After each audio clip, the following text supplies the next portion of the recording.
Hi. Uh, want to do this live because I have something to talk about. Uh, Something related to a worker's state. No? So, the issue that I have with mostly definitions of socialism is that they highlight that the state controls means of production, but that socialism is by definition uh, a state-run economy, of which I disagree. It doesn't necessarily mean that the state is not involved, but what I think socialism is that it's a worker state, and that the workers are the ones that control means of production, not necessarily the politicians or administrators of the state. But the administrators of the state must be doing it for the workers, or the workers should be the ones that administer the state and the economy. That's what I think socialism is. That's by the workers. Uh, yeah, and I wanted to think, to say that socialism can help or can benefit society in terms of. Okay, I want to, in fact, to improve, uh, how to improve the economy. That the tax and is the problem with tax that when tax is collected, it is driven straight up into national government instead of moving from lower government into, or maybe the local government into provincial government and then to national government. The tax directly moves straight from taxpayers and it goes directly the to the national government, which I think is a problem because no in national government no one is accountable or no one can be held accountable. Instead of having this, the tax directly going to national government, the tax should move from local government and local decides how much to use.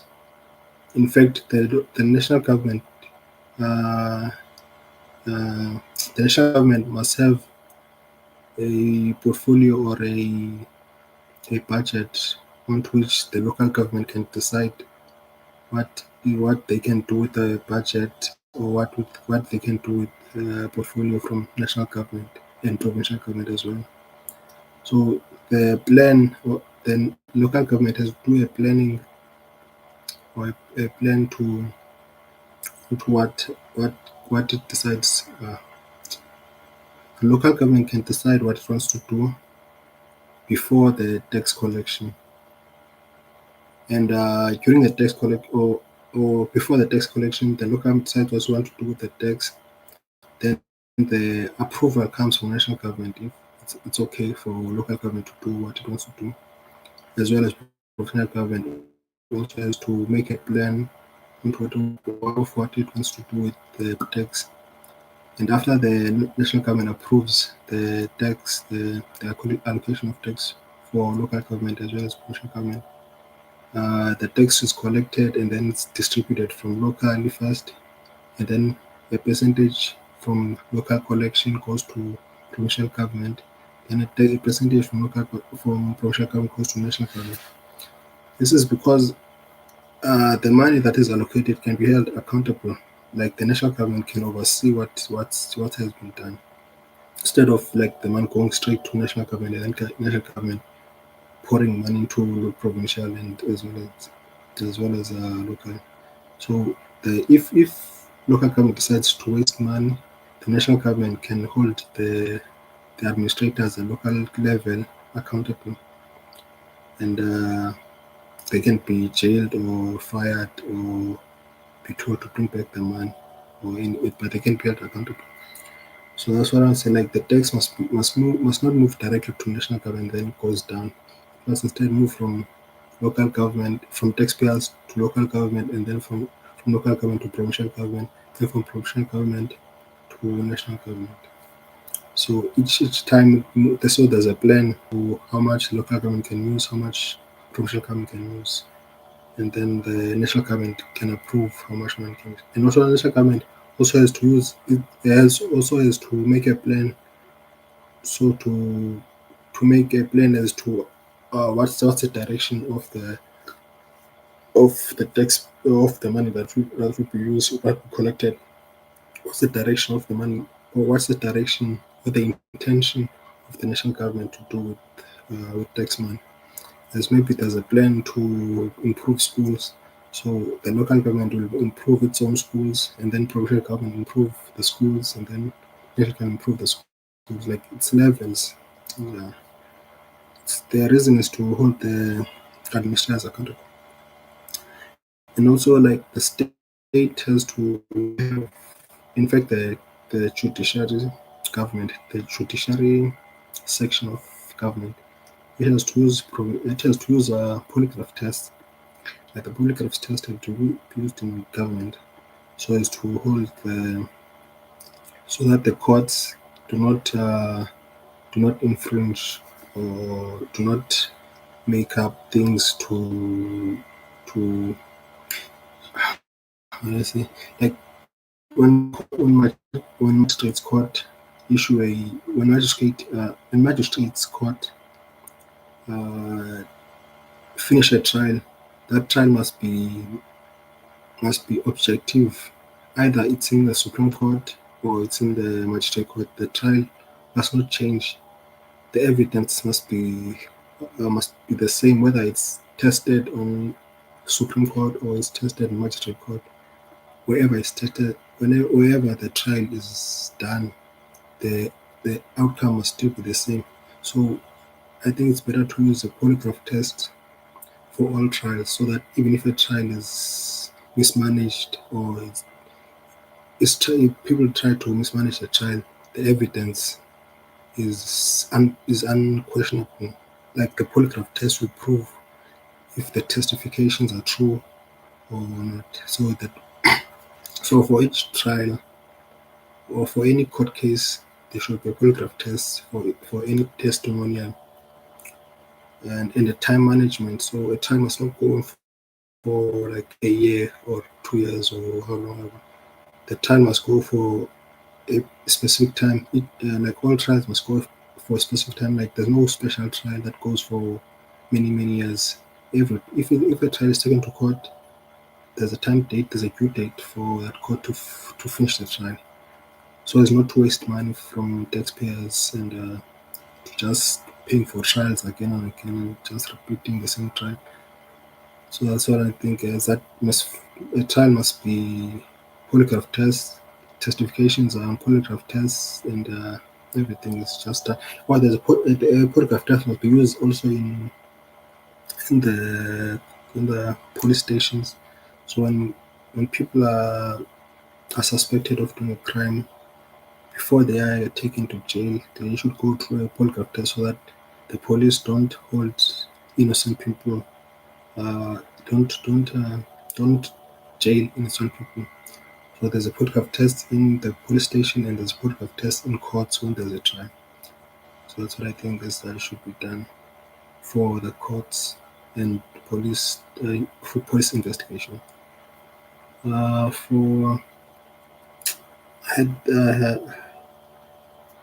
oh yeah, uh, there's a what I think should be done for as a as the as a way of administrating a state. Like instead of having political parties, we should have the state should have no political party. Like the political parties should not exist. What should exist is a system of Soviets, like the Petrograd Soviet or Saint Petersburg Soviet. So in that sense, like the workers are the ones that get taken to parliament, or the workers are the ones that are administrating the state. The state is not administrate. The state is not administrated. The state is not administered. The state is not managed by politicians. The state is managed by workers. So the workers must be relevant. According to the workers must be relevant uh, with their fields, a of minister of police must be a police officer, minister of military, or okay, maybe okay, but a minister of police officer, minister of law, or something related to law must be a lawyer. Must be a judge or a lawyer. Minister of health must be someone related to medicine or health services, like someone who has a career within that field, instead of bringing someone who is unknown, like maybe a politician who's just relevant to a political party. This must be an administrator of a field, or administrator of an industry, must be relevant to that industry. So each minister must be relevant to the the the industry to which he or she is administering or managing. Yeah, and also I thought that like the Soviets could do that, and like instead of taking the people from like political parties and putting them down and putting them into the administrating roles, like the workers decide who should be taken to to local government, provincial government, or national government. Like it's the workers who decide.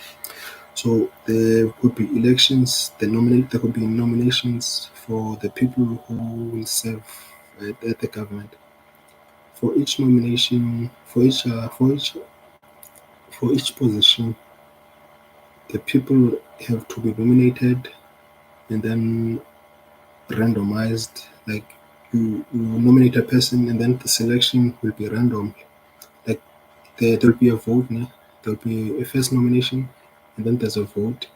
From that vote, the top 50 or top 20, like whatever number it is that is reasonable. Maybe top 50 or top 20 or top 30, whichever number it is.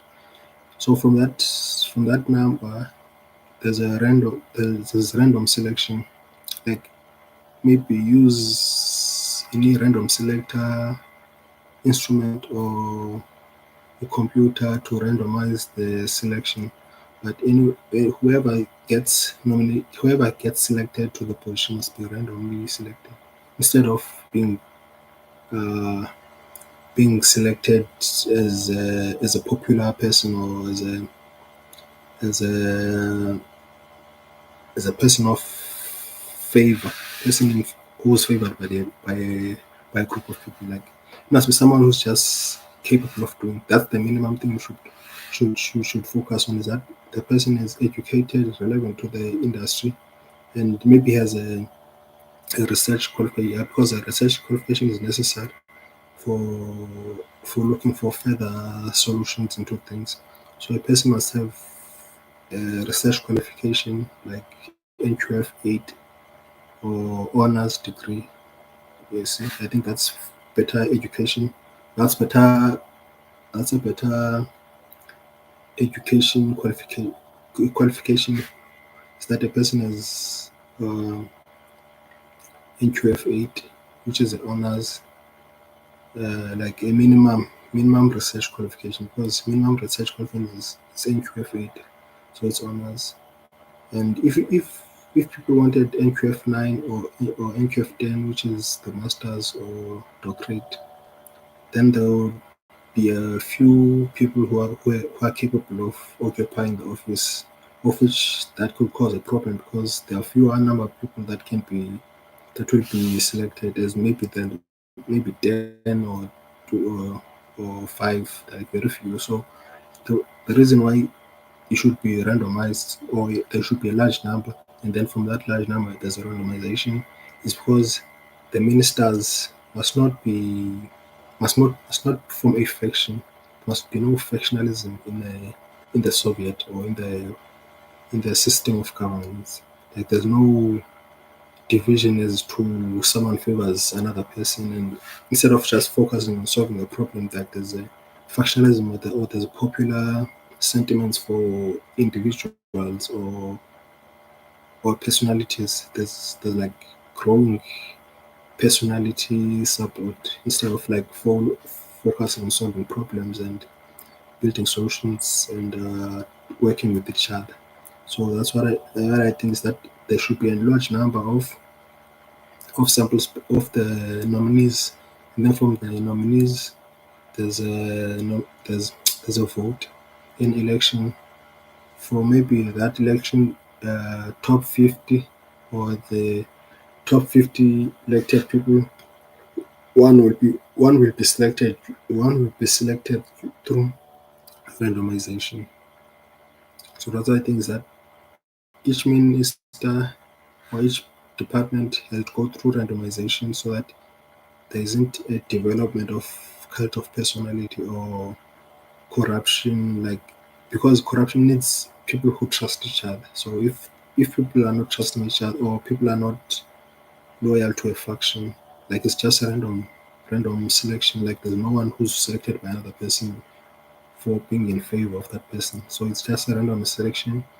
And then from that random selection, like it's a stranger and another stranger and another stranger. So it's strangers working together, but the strangers are working together to solve a problem. They're not working to hold positions or to accumulate wealth or to do corrupt things or even lobbying. Like randomization can help against lobbying. Like the lobby groups require loyal factions. So you see, if it's randomized, like there's a low chance of corruption. I think it's my view. So one of the things that there has to be a randomization, and the people who are elected must have qualification, like minimum qualification should be a research qualification like NQF8 or honors or any like a minimum research qualification. And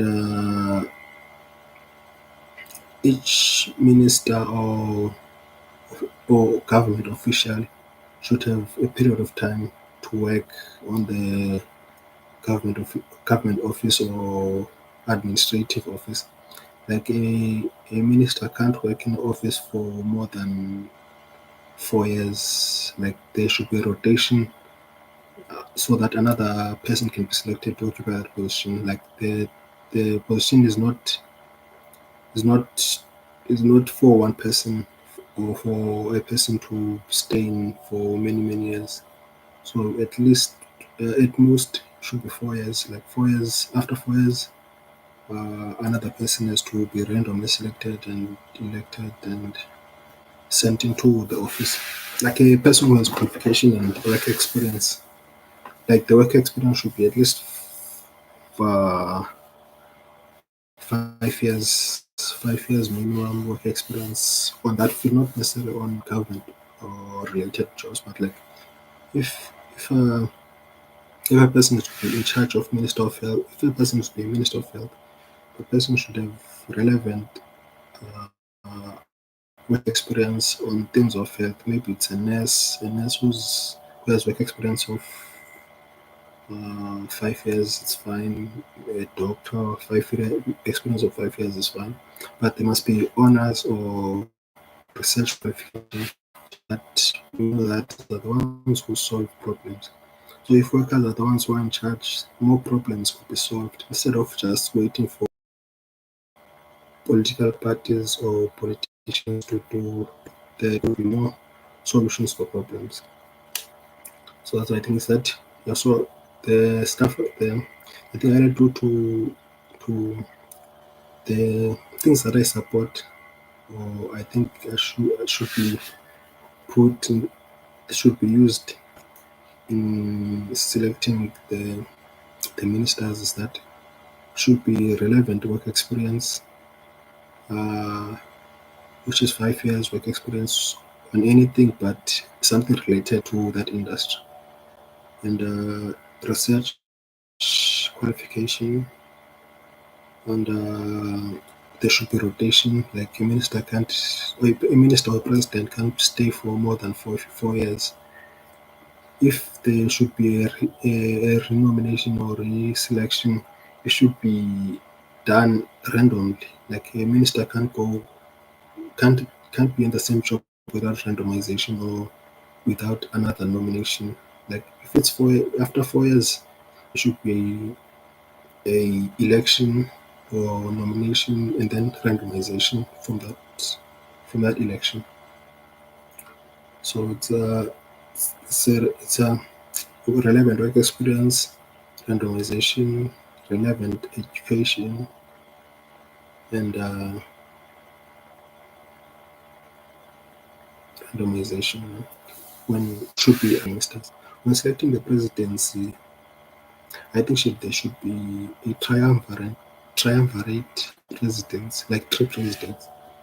So in this system of three presidents, like a triumvirate or troika or whichever one, the three presidents. So each president has the same powers, same executive, same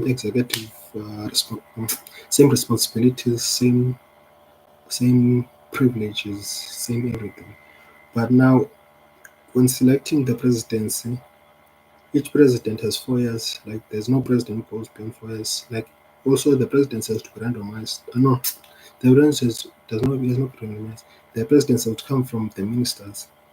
So if a person has done ministerial jobs, like has been a minister or has been involved in state governance, like as a local government, provincial government, or national government, has been a minister or a chairman of a Soviet, the chairman of a local Soviet or chairman of provincial Soviet, the person can be nominated and voted to be president.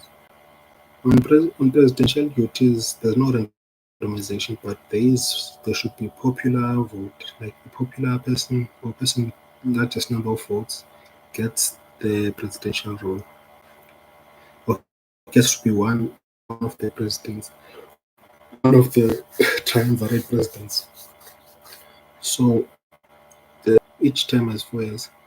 So when a president is nominated, uh, they don't have to be nominated all at the same time. One can be nominated before the other, and the other can be, and the third one can be nominated before the two presidents. So when when in this system, too, the reason why they should not be nominated all at the same time, or they should not be putting two presidents all at the same time, is because there should be continuity. Like the presidency does not the change of presidents does not cause a drastic change in governance. Like the continuity is still there, like the trajectory or the direction of uh, of of the way of the economy, the way of the society is still the same. Like there's no pick one side. There's no sides. Just one president after the other. It's like it's president. Like if you nominate a president in 2022, another president can be put in place in 2023, another one in 2024, but they all overlap. They overlap each other. Like they don't get selected all at the same time, and this because like there should be continuity in presidents in the direction of presidents. The presidency become uh, does not become left, right, bipolar or something. Should not be there should be not there should be no differences between the administrative work of the country. The only thing that should be focused on is how to solve problems and the solution to problems. So if maybe there's a there's a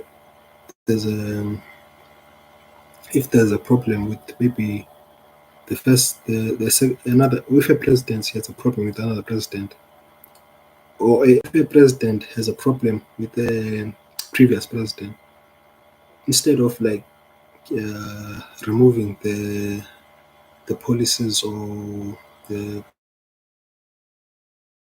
which the other president approved of, the next president should at least should at least provide alternatives to what the previous president submitted or what the previous president suggested. So the next president should put a new policy, but that policy should not uh, should not stop the other policy. It can slow it down. It can slow down the other policies, but it should not stop it. As it if it stops, if a president stops another president's policies, then the issue could be bipolar issues now. You could have bipolar issues instead of trying to solve problems. You could be going through the stages of bipolar presidencies. So there should be continuity in presidency. Like if the next president has a problem with the president should not stop the other policies, but should instead should could try to slow down the other policies. Could look for ways of slowing it down or look for ways of finding alternatives to other policies. But the other policies can also be stopped at a later stage, like if they become negligible or no longer important, then they could be reversed. But if they still are important or still active or still new or still or they still have some importance to people, then those policies should be slowed down or the president should find new alternatives instead of like blocking the other policies or completely removing them. So you see, there should be continuity in the presidencies instead of bipolar leadership. There should be like continuity and cooperation. So that's why, like, I think there should be a triumvirate presidency and there should be continuity in the presidencies. So the presidency is selected from ministers and is selected from Soviets, like the ministers and the executives in Soviets, whether it's the ministers or the chairman or the yeah, like the ministers or the chairman of the Soviets, and the president, the national presidencies, the national president, the national presidencies, because there are three presidents. So from that national presidency, uh, the the foreign diplomacy should be handled by the presidents. So there is no minister of foreign affairs. There should be no minister of military. The minister the military the responsibilities of the minister of military should be the presidency. The responsibility of minister of foreign affairs should be the presidency as well. Because if because the presidency has to handle diplomatic issues, whether they are hostile issues or good issues or good relations. The presidency has to be one that that handles foreign issues, like the military issues. The president should be in charge of the military, or should be commander in chief of the military. There's no secretary of defense or minister of military or something. There should be just the the general from the military or field marshal from the military, and then the field marshal responds to the triumvirate presidents, and then the diplomats or the foreign affairs issues are handled by the presidency as well. So all issues related to foreign affairs, whether it's military issues or diplomatic issues, are all in the presidency. And the the military should not serve for foreign affairs. Like the military should okay. The military the how the military should work is that 40% of the military should be allocated for foreign affairs issues. Like 60% 60% of the military should should stay in local should not go into foreign conflicts. Like only 40% can go. If 40% is uh, is is reasonable. Like if like but like the military can't go beyond 40% for foreign affairs for foreign conflicts. Like 40% is the maximum number. It's the maximum percentage of the military that should be involved with foreign conflicts. Like 60% of the military should remain behind and prepare for invasions or external threats, but 60% should stay behind. It should not go and fight foreign affairs, foreign wars. So like 40% is the maximum number that should be allocated for foreign conflicts, but the other 60% should remain behind. And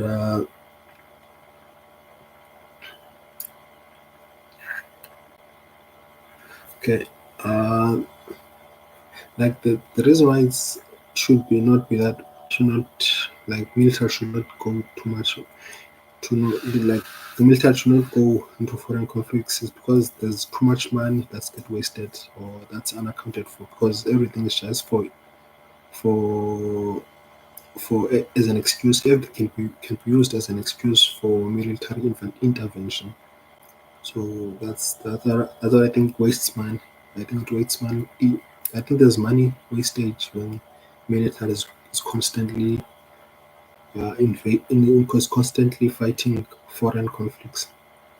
Like 40% should only go, and the 40%, whether it's military equipment or military personnel, like only 40% can.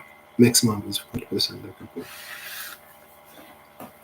And when the military needs assistance from the police against external threats, the military has supervision the, of those operations.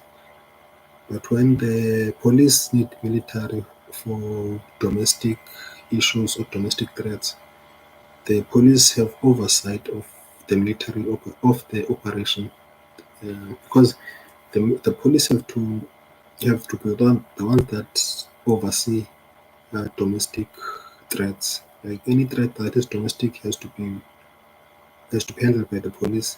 Any external threat has to be handled by the military. Yeah, and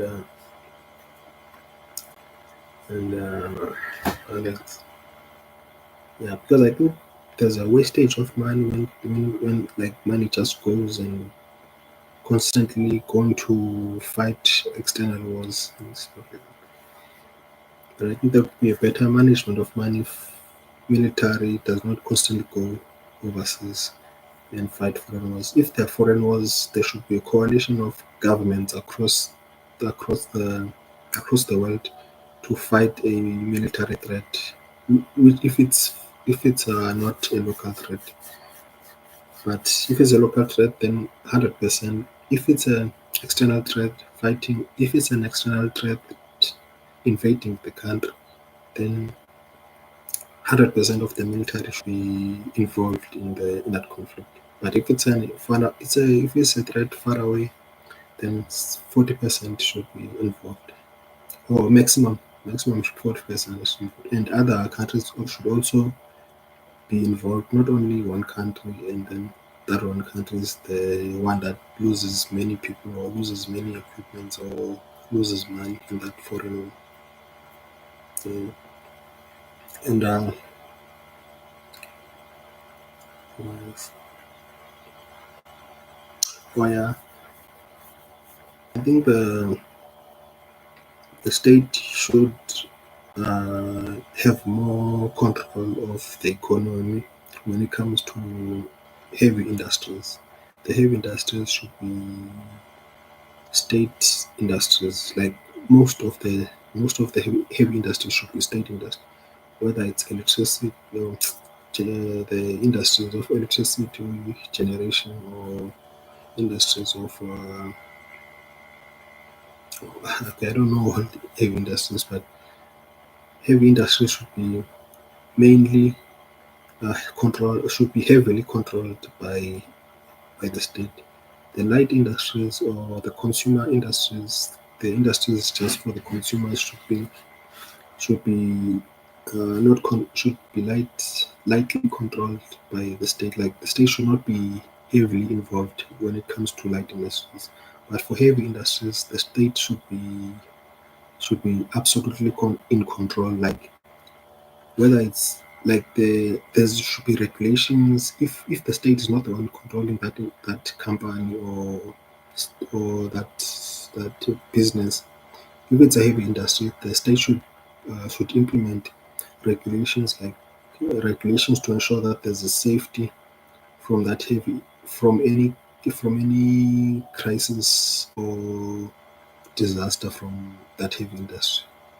So there should be regulations which are enforced by the state. There should be heavy regulations from the state for industries which are not for heavy industries. If the state has the SOEs, which are state enterprises, they should be mainly focused on heavy industries. Like the SOEs should not go into light industries. The light industry should be the private sector and light industry should be private sector and smart should be private sector. The state should mainly focus on heavy industries, or it should mainly focus on heavy industries. Like the light industry should be small regulations, or just to ensure that there's no corruption or crime or things that are things or like the state should not be too involved with light industries. The light industries are consumer based things, so it should not be heavily involved. But the state should be heavily involved with heavy industries. Like the SOE should be the ones that control mainly the heavy industries, or should be focused on heavy industries. If heavy industries in the private sector is not owned by the state or not in the state's hands, then the state should put regulations so that there's safety and there's proper conduct in that private sector heavy industry. So for the private sector or light industries or just private sector in general, there there should be increase in worker cooperatives, as in the company is controlled by workers. Like the workers are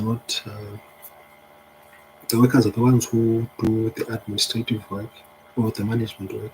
The workers are the ones that do technical work. The workers are the ones that do research work. Like there's the three sectors in the worker cooperative, like the technical work, research work, and management work. So there are no shareholders. If someone wants to invest in the worker cooperative, the the person must be a worker within the company. Like there's no external investments. If there are external investments, then the company will have to rely on external influences or people who are not working in the company, whether they have good intentions or not, but it's unreliable. So the worker cooperative should have investments from within the company or within the cooperative. The workers should be the ones that invest in that company, in that worker cooperative, and all profits of that worker cooperative go to workers. The profits don't go outside, or maybe the tax, except for the tax, like the tax goes to the state, but the other profits all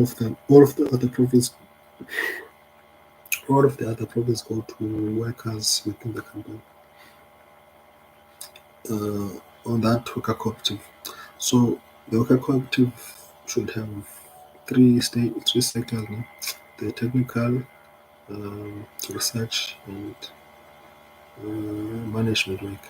So for all these sections of the of the worker cooperative.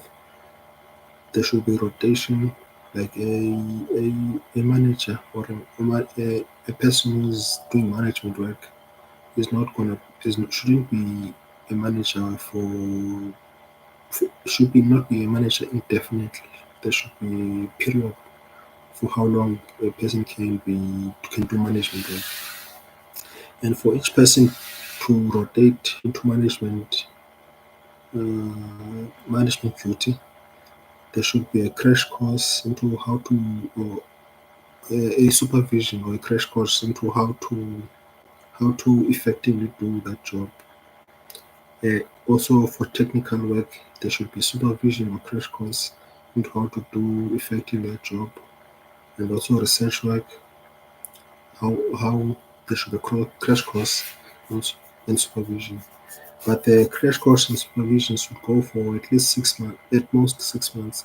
So after 6 months, a person has to do all the work by himself or herself. There's no help. There is help, but it's no longer a supervision or a crash course.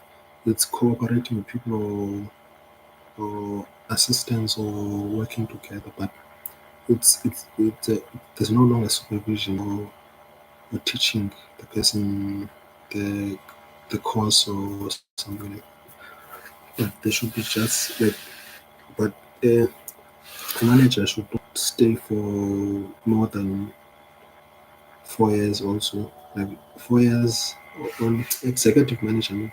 Executive manager should not stay more than 4 years. There should be a randomization, or rotation, a randomization and rotation, so that there's no corruption and there's no there's no factionalism and no corruption. So we randomize and rotate. So each person rotates to a career to which, or a industry to which, each person rotates to a position to which he or she is educated. Like engineers rotate into engineering roles, teachers rotate in teaching roles, unless you go to executive role. Then if you are going to executive role, you have to learn executive, a crash course on executive roles. Like you will have to be the executive of uh, of teachers, and then you have to know management skills of how to manage the the executive role. So the the the, the CEO also comes from workers. So the CEO or managing director or chairperson is also a worker. So the person is selected from workers. So for a person to be executive, there should be a popular vote. As in, if you want to be executive, there should be a popular vote from relevant workers. So if you want to be executive on on education, maybe executive or of education, like in the company or in the cooperative. If you want to be executive of education, you have to come from education. If you want to be executive of medicine or health, you have to be relevant to health and medicine. If you want to be executive of law, or in charge of lawyers, you have to be educated, relevant to law education. So to get to be an executive, you have to be educated, relevant to that industry, relevant to that career. But to be a managing director or CEO, a person who is in charge of all the other fields, like a person who is in charge of the executive of education, executive of health, executive of engineering, a person who is in charge of all that has to come from within the other executives. Like to select the CEO or managing director, you have to be from the executive, from the C-suite, from the C-suite. But for you to be in the C-suite, you have to be select. You have to get a popular vote. So a popular vote will get you into C-suite role or the executive role, and then from the executive role, you get a popular vote to be in the managing director role or CEO role.